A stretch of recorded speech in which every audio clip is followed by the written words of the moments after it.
Coming up today, we discuss the David Lynch short films. This is Cult versus Current. It's great. Singing monkey! Hello and welcome to Cult vs Current. I'm Edward Harvey and I'm joined with Johann. Hi there. So today we thought we had to discuss the David Lynch short films because a new one just popped onto Netflix. Just out of nowhere. Yeah, it was going to be an art installation. He likes putting a lot of films in art galleries. Yeah. But he I think decided, well, maybe Netflix approached him, I don't know. He's just a popular guy at the moment, isn't he? Yeah. He's just become that way. Yeah. So why not just sell it to Netflix? Yeah, and be honest, I'm trying to think of how could it work as an art installation, because it has a narrative and everything. It's got everything, that one, with monkeys and a murder plot. It's great. It's basically, yeah, so this film, What Did Jack Do? Yeah. That face sums it up. Oh no! Too tight to burn. Oh no! Too tight to burn! My love, get him, boys. Brilliant! It's basically an interrogation, a David Lynch interrogating a monkey. That's the whole thing. Yeah, that's pretty much the whole thing. The narrative is a very bizarre. It's a comedy. This one. Yeah. It's not dark at all. Lynch is known for his dark stuff. Yeah. But the style of it is like his old short films. But it's very much just a weird comedy. It's surprisingly light. Surprisingly light in comparison to the whole thing. There's no real incredibly deep thing with this one. It's just it's oddly enough, it gets weird because it's about animals having relationships with each other, and it's a murder plot, and it's just kind of quirky. She was the love of my life. I'm not shitting you. She and I lit the flame of love. I love David Lynch's sense of humour. Yeah. And when there is comedy in Lynch stuff, like the comedy in Twin Peaks really makes me laugh. Yes, but only one has a best friend with one arm. Harry? I find there's some of the stuff where it's going dark but also funny as well, like the log lady in Twin Peaks. Yes. Is funny. Yes. But sometimes it can be really disturbing what she's saying, but other times it's just so weird that it's hilarious. Yeah, it's like I think his main thing is he wants you to show you something very bizarre or something that feels very out of place in the real world, and wants you to have such a weird reaction to it, make you either feel uncomfortable or question everything, that your only reaction to it is to laugh. Yes. I'm moved. I'm touched. It is kind of sweet. It's weird. It's funny as well. It's not dark, this one. It's just funny and weird. It's because you've got a singing, talking monkey. That's an instant win in my book, Lynch. More animals talking. And I think this one kind of does that, but not like in a weird way. You're laughing because in this case, there is a talking monkey with human lips, by the way. It's that old, very old-fashioned video editing technique, where they just composite a human mouth over an animal. And the funny thing is, it's not entirely done in sync sometimes. So sometimes you see that the face will move and the mouth will move just a little later. One of the other reasons I really like What Did Jack Do is because it reminded me of his earliest shorts. We watched The Grandmother, bits of that. Yeah. This is him testing the waters out. This is the first time for this one, though. This is the first one he got a grant to make, so there's actually a little bit of money behind this one. Okay.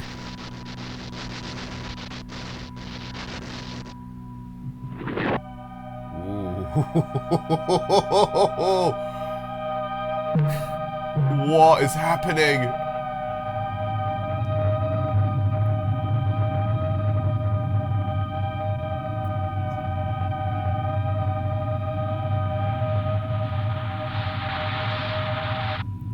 That's his mum and dad.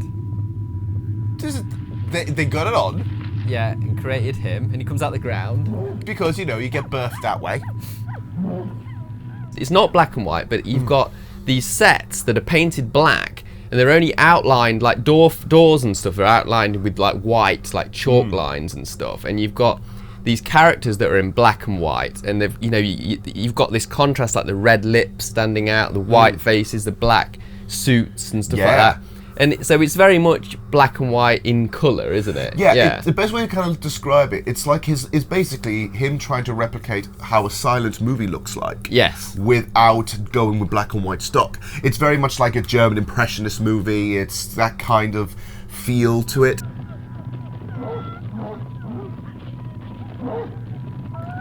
Ooh.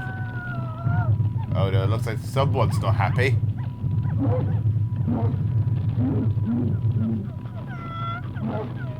So what I got from this was like an artistic, like an abstract portrayal of like bad parents, like. And it's also the same time they're acting like. The one thing I find interesting, they're acting like dogs, and it's the idea that the dad is the alpha dog. There's a new male in the pack, and he's like, no, I'm not allowing you to dominate over me. You're not getting the attention of Mumsy. I'm Big Cheese.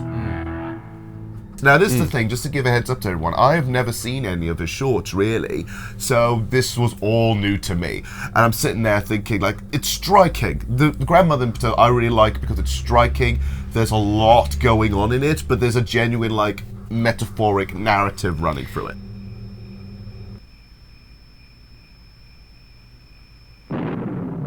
So he's growing something on his bed.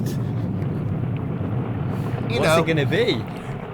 Sometimes you just have to try things out. You want to be a gardener, you have to practice. Well, I'm getting the feeling that this is going to be a person. Well, you saw how it started. Yeah. The metaphor in it isn't too complicated to work out. Yeah. It's like, a boy in a family life that's abusive, and like he wants to escape and have a companion. Yeah. And a lot of people feel like that, like growing up. And if you look at things like later on, he ventured into that more deeply with things like Laura Palmer in Twin Peaks. Yeah. I keep mentioning Twin Peaks because it's going to be something that's going to happen. Like, you can see where he's like started to put some of his short film stuff eventually into his later works. It's always happened. Yeah. Do you know the phrase, you never want to see how the sausage is made? That is pretty much this. God almighty, that is gross. So you've got this very real, like life problem that people have, but it's presented in an abstract way, which I love. He's famous for that. I love that. And think about it, who doesn't like their grandmother? So, this is kind of thing like, say, having a grandmother or grandfather is always sort of like the second parent is always designed like that. So them saying, oh, if my first parents are garbage, I'm going to go to the second parent. Let me talk to Granny. Granny likes me more. Yeah, and what's interesting, in this short, it's not actually his grandmother. Yeah. It's the companion. We call it the grandmother because it's an old woman that's a companion. But it's something that he creates in his mind, I think. He grows it. Yeah. Here she is. Hi! Hi, Granny! She's technically being birthed. A grandmother's being birthed. Is gross. It is so gross. It reminds me of his first feature, Eraserhead, because all the stuff with the plant type stuff, like the big mound of soil, the growing stuff. Yeah. It kind of reminds me of the weird alien thing in Eraserhead. I was talking like the weird alien baby thing. Yeah, that kind of almost grows, doesn't it, out of a bat, like a weird it's got like a sack body, hasn't it, kind of thing. Yeah, it's very much like he probably sat down and watched Invasion of the Body Snatchers and said, I like pod people, let's just make more pod people. And it was gross. Really, really cool though, because I understand what it is. It's like it takes a long time to find the person you're looking for, and then when it does pop out, it pops out of nowhere. Yeah. And a lot of people find Eraserhead complicated to unravel, but if you look at it in a simple way, it's just basically, at the time he was he'd just become a parent, and he had this baby. And the baby, obviously, if you can imagine nightmares of having a screaming baby all the time, you have this weird alien, this unknown creature that's just come into your life, and that's kind of wailing all the time. It's just an abstract version of like parenthood, isn't it? Exactly. Becoming a parent. A lot of the message in that film is that. I mean, think about it. In terms of that one, is you have like with a baby. When you first ever see a baby, you know, it comes out, the mother pops out, right? God, you can clearly see I don't give birth, and it looks gross. It's covered in red stuff. It doesn't look like a full human. The heads might be a bit too big. The arms might be tiny. It's constantly asking for attention. It is an alien prospect. But the good thing is like comparing this to the grandmother. This is him experimenting with that idea of how other people, whether it's old or young, do look different to what you expect them to be, and sometimes they look a bit alien and off and a bit weird, but you know, spend time with them and they're fine. Yeah. So we also watched the Lumiere. Yes. That is, I really love that because it's only a minute long, and it's basically something that Lynch he entered a competition where you had to use the Lumiere camera to create a very simple short.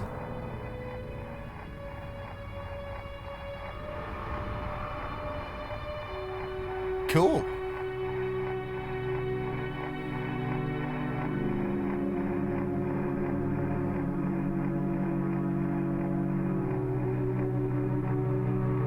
And you can kind of like see that story in the Lumiere one that you did. You can see like there's a body discovered, and then they go to report that body to that when it's identified. Yeah. And then you get a brief flash of what possibly could have happened to that body. And it is weird. Look at these guys. What are you? What? Wow. Oh, that was awesome. From the fireplace kind of thing. Yeah, That's awesome. Really good transitions.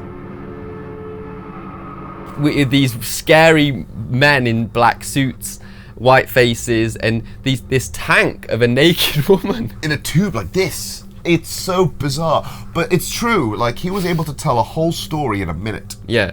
And I got the story. I understood it just by doing like interesting uses with the camera, the whole idea with montage theory, just really ancient. Like, here's a series of shots, combine them together, you have a narrative. Because on their own, those shots would mean absolutely fucking nothing. But he's got such a great visual style that I was so intrigued by that. I could watch a feature film just on that story, that little minute. Yeah, because I want to know what it was. Or like, was it like... Because those guys in suits look like almost aliens. So maybe abducted by aliens, maybe. It definitely had a dark sci-fi vibe, that one. Definitely.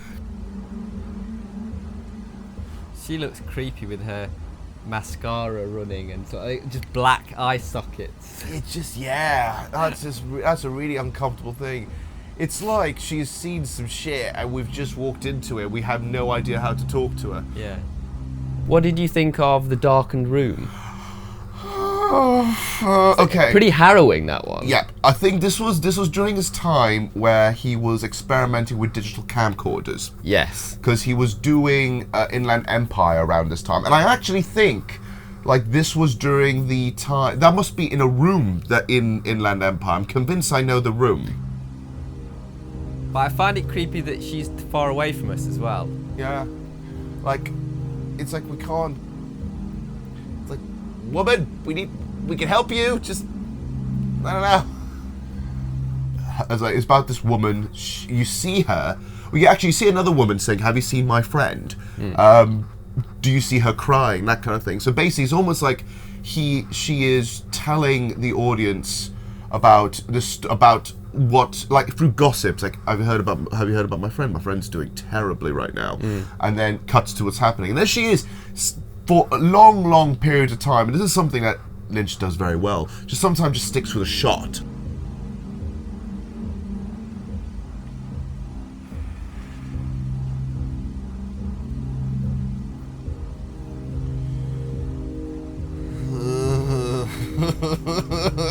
Do something!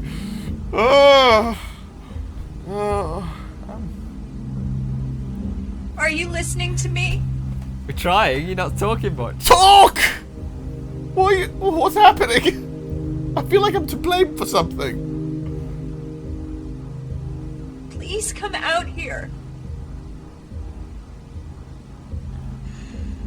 Talking to me or whatever's in the room? Someone's saying something to her again.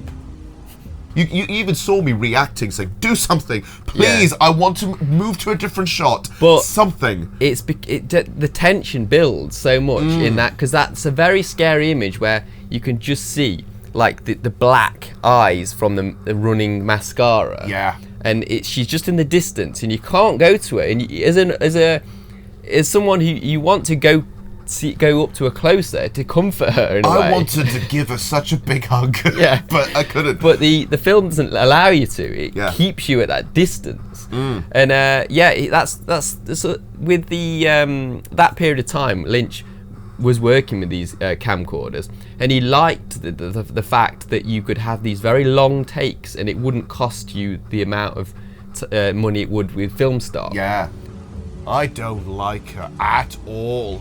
You think I don't notice these things, but I do.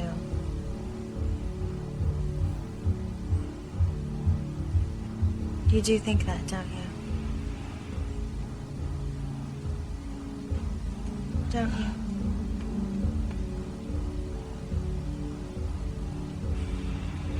Don't you? Oof. Look at me. I'm uncomfortable. You know, it's like the choices of angles, so that she looked dead small and she looks really tall, and clearly like a classic camera trick. Yeah, it's definitely not. It's not difficult to unravel and work out what's going on there. It's definitely, you know, again, another theme, an abusive relationship. But this one's two females. Yeah, it's like a power play. It's your fault, you know that. You do know that, don't you? Oh, no. It's so tense. It's like, what's going to happen? It's so thick. I can cut it with a butcher knife. And buy one. It's so horrible, because literally from that to the end of the movie, she just berates this woman who's already in tears. Yeah. And you're just making it worse. And oddly enough, I think that one, out of all the shorts we've seen, is the most powerful one, because I generally think that didn't even have, because also the camcorder stuff, it felt like that even though it was a weird conversation in terms of how it was structured, it felt like that could actually be happening right now. Yes.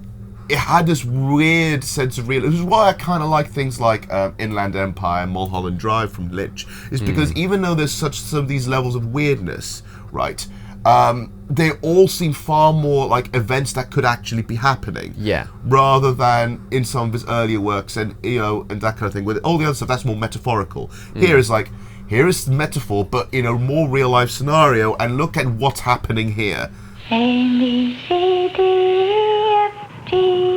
We also watched The Alphabet, which is like the creepiest episode of Sesame Street ever. I hated that. And not because... I love it, but I hate it.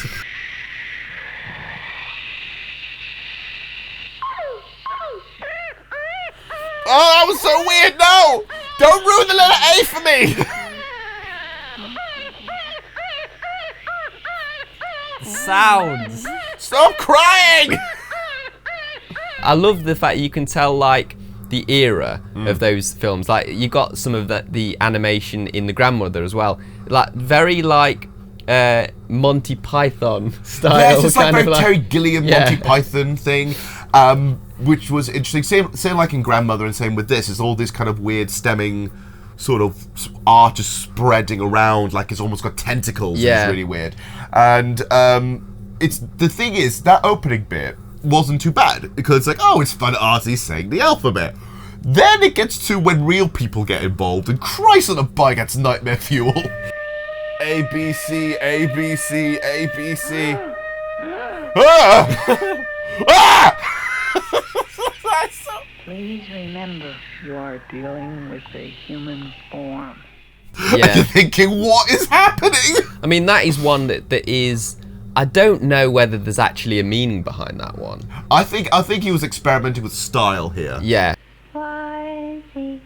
Now I've said my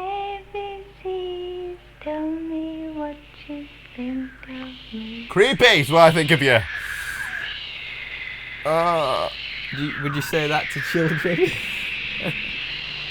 Ah! Why are you bleeding? But the only other way I can think of, maybe his idea was, the alphabet is a thing you learn as a child. It's the most innocent song on the planet. How do I make it terrifying? And you know what? Let's get some J-horror like ghost girls and just have them spew blood while shouting ABC! ABC! It's amazing. That end section of alphabet, I find, just because I love like creepy horror stuff. Yes. I just love the way. I think the one girl just like sort of spews out on a bedspread. That's the end shot. It's just her just vomiting blood, and then cuts to black, and then it says film directed and animated by David Lynch. And I'm thinking, wow. Oh, I'm now curious whether David Lynch has ever actually gone to Sesame Street. Yeah, but it is charming that Lynch has gone full circle in a way, because now his recent film is a short film that looks very similar and has a similar vibe. It's not dark, but it has a similar vibe to his earliest work, which is great. I love that in a filmmaker. It shows that they knew what they wanted right from the beginning. You ever ride the rodeo? Who told you that? Sally? What I found interesting about this was it's the first like exclusive Netflix thing that Lynch has done, I'm pretty sure. Yeah. And before, I remember seeing a clip. It's like he's given in, really, because I remember seeing a clip where he was talking about people watching films on phones and stuff. Yeah. And Netflix is a digital medium, and a lot of people would watch on an iPad or a phone. And in that video, he goes like, someone was asking him about that kind of stuff. Yeah. And he's like saying, if you're watching the movie on a telephone, you will never experience the film. He says, you will think you've had, but you will be cheated. You cannot watch a film on a fucking telephone. One, amazing accent. Two, this is true. No, I get it. And a lot of people were arguing that you can't watch a full movie on your iPhone. But a 10-minute short, of course you do. They found feathers. Bullshit.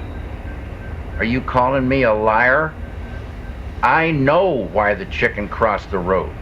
But I'm kind of glad that the later short is lighthearted, and it shows that David Lynch can have fun. And I think this is the thing that people forget. David Lynch he's not always this kind of intense filmmaker. There's a lot of times where he's having fun with it, and he's enjoying the quirkiness and being funny and that kind of thing. I think people forgot that. Yeah.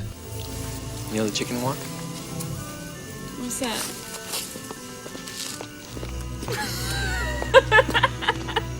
Those kind of weird, quirkier moments is funny and fun, and I think this is why I really like the short. It's demonstrating that David Lynch can do funny now and can do fun. He always has been, but people forgot about it. Yeah, definitely. So what did you think of David Lynch's short films? Did you like the new one? Let us know in the comments.